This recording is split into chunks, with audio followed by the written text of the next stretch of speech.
रामगढ़ थाना क्षेत्र से लापता आफताब का पुलिस ने शव बरामद कर लिया है और शव की बरामदगी के बाद जिले के जो पुलिस कप्तान हैं अजय कुमार, उन्होंने कहा है कि इस पूरे मामले में अधिकारी की लापरवाही सामने आई है, जिसके बाद जो है कार्रवाई भी की गई है, उन्हें निलंबित कर दिया गया है। और क्या कुछ इस पूरे मामले पर जानकारी दी है जिले के पुलिस कप्तान अजय कुमार ने, वो भी सुनवाते हैं आपको। जैसा कि ज्ञात हुआ कि आफताब अंसारी नाम का युवक रामगढ़ थाने में लाया गया था और थाने से वो निकलकर थाने के बाहर चला गया था और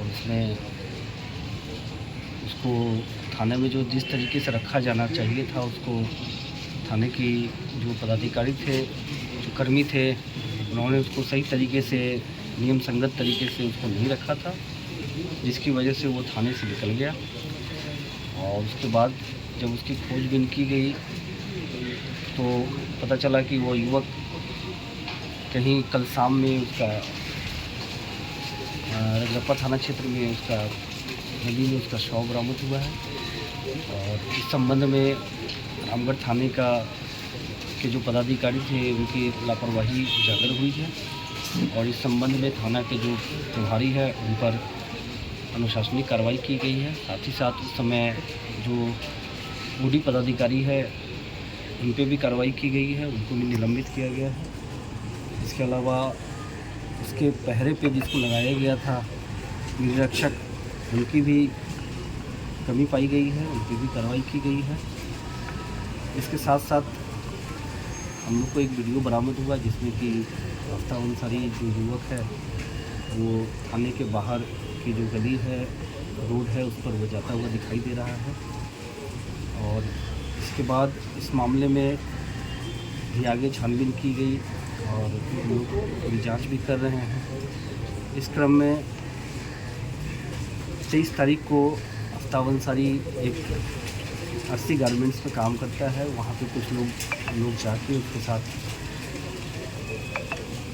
मारपीट किए थे। उस संबंध में कल रात में 2 FIR रामगढ़ थाने को प्राप्त हुआ है, जिसमें प्राथमिकी दर्ज की गई है और प्राथमिकी दर्ज करके कुछ व्यक्तियों का उनमें नाम है, उसके कुछ प्रमाण भी दिए गए और उस पर विधि सम्मत कार्रवाई की जा रही है। कितनी गिरफ्तारी हुई?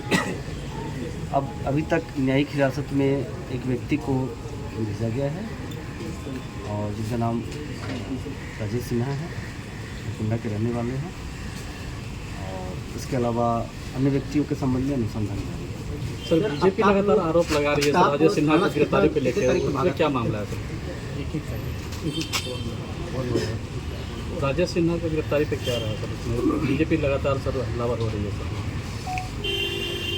जो भी है हम लोग पूरी विधि सम्मत कार्रवाई कर रहे हैं और जो भी प्रमाण, जो भी एविडेंस हम लोग को मिल रहा है, उस एविडेंस के आधार पर हम लोग आगे कर रहे हैं कार्रवाई।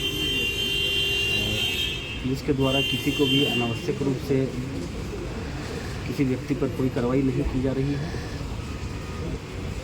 और आप लोग के माध्यम से तमाम युवकों से भी अपील है, मैं बार बार कहता रहा हूँ कि सोशल मीडिया का उपयोग आप लोग पूरे विवेक के साथ करें। अगर सोशल मीडिया पे कोई भी भ्रामक खबर आप फैलाते हैं, दो समुदाय के बीच में वैमनस्य पैदा होता है, समाज में इससे रोष पैदा होता है और इससे एक गहरी खाई पैदा होती है। इसलिए इस प्रकार की कोई कार्रवाई नहीं करें। बहुत सारे पोस्ट भी सोशल मीडिया पे इस तरीके अनावश्यक अभी भी हो रहे हैं। मैं सबको यह आगाह करता हूँ, चेतावनी देता हूँ कि इस प्रकार का कोई काम न करें, वरना उन सभी लोगों पर विधि सम्मत कार्रवाई की जाए। H2O City, higher quality of living, a project by Anshul Homes. Luxury 2 and 3 BHK flats with garden attached balcony. Amenities are valet parking, swimming pool, clubhouse, kids play area, badminton and basketball courts. Anshul Homes, H2O City. Biome है सिर्फ medical preparation का संस्थान। Biome बना फिर से एक बार रांची से NEET UG में सर्वश्रेष्ठ एवं सर्वाधिक रिजल्ट देने वाला संस्थान। 10th और 12th पास्ड स्टूडेंट्स के लिए नीट की क्लास जल्दी ही शुरू होने जा रहे हैं। Digital classroom, hi tech library, individual doubt solving, updated study material, comfortable hostel facility और ट्रांसपोर्ट फैसिलिटी के साथ नीट क्रैक करने का सपना होगा और भी आसान। कॉल 7360066185 और visit Biome, circular road and Hinoo, Ranchi. शहर की भीड़ से बोर हो गए हो? तो चलिए आज नए वाइब में आपको लेके चलते हैं, जिसका नाम है वैदिक विलेज। एम्स पटना से 10 मिनट की दूरी पर नौबतपुर में स्थित ये सोसाइटी सिर्फ आपके लिए है। यहाँ पे मेन रोड 30 फीट की है, रिंग रोड 24 फीट की है और ब्रांच रोड 20 फीट की है। यहाँ मिलेगा आपको स्विमिंग पूल, जॉगिंग ट्रैक, मंदिर और 24/7 सिक्योरिटी कैमरा जैसी बेसिक एमिनिटीज। शांति और सुकून से भरा प्लॉट चाहिए तो सोचना बंद करो, अभी कॉल करो नीचे दिए हुए नंबर पे।